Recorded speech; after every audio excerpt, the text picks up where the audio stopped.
Mathieu de Wavrin, producteur de grandes cultures bio et agronome aux fermes Lompré.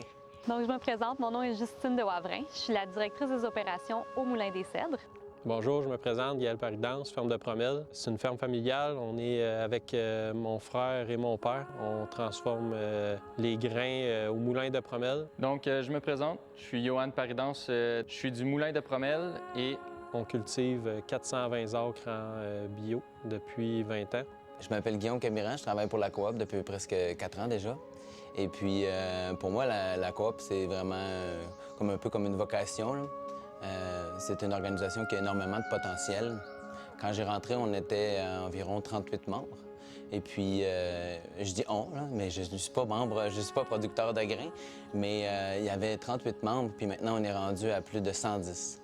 Donc, on connaît vraiment un développement accéléré, je dirais. Puis ça reflète bien le dynamisme de l'agriculture biologique au Québec.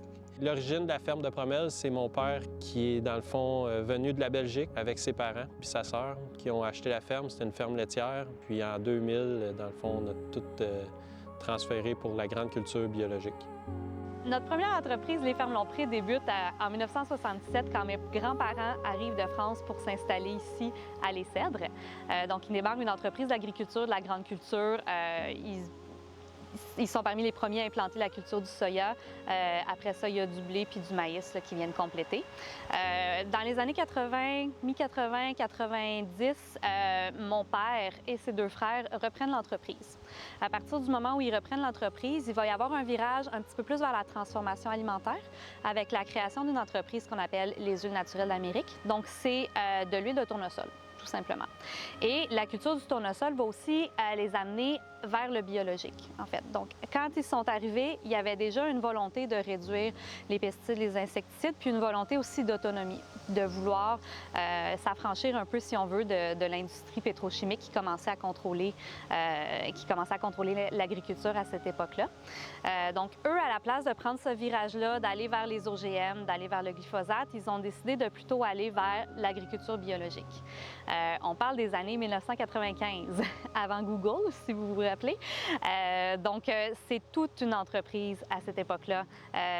C'est une aventure de se lancer là-dedans. Il n'y a pas beaucoup de fermes de grande culture. Il y a quelques doyens d'agro-bio qui l'ont fait à peu près en même temps que nous. À cette échelle-là, c'est quand même assez impressionnant là, de l'avoir fait. Ils ont dû partir à zéro en termes de cultures qui sont adaptées à nos sols, en termes de recherche d'engrais verts, en termes même de machinerie. Il n'y avait même pas les machines dont ils avaient besoin pour faire le désherbage mécanique ou l'épandage de fumier à l'époque.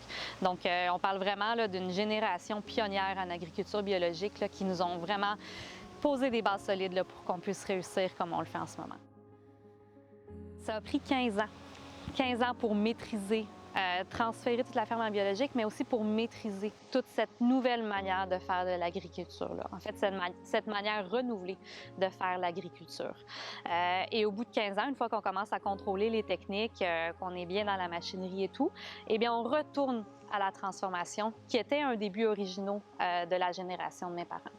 Donc, à peu près en 2013, ils vont fonder le Moulin des Cèdres. Donc, le Moulin des Cèdres, c'est une entreprise qui vise à transformer le blé récolté sur la ferme en farine blanche biologique non blanchie.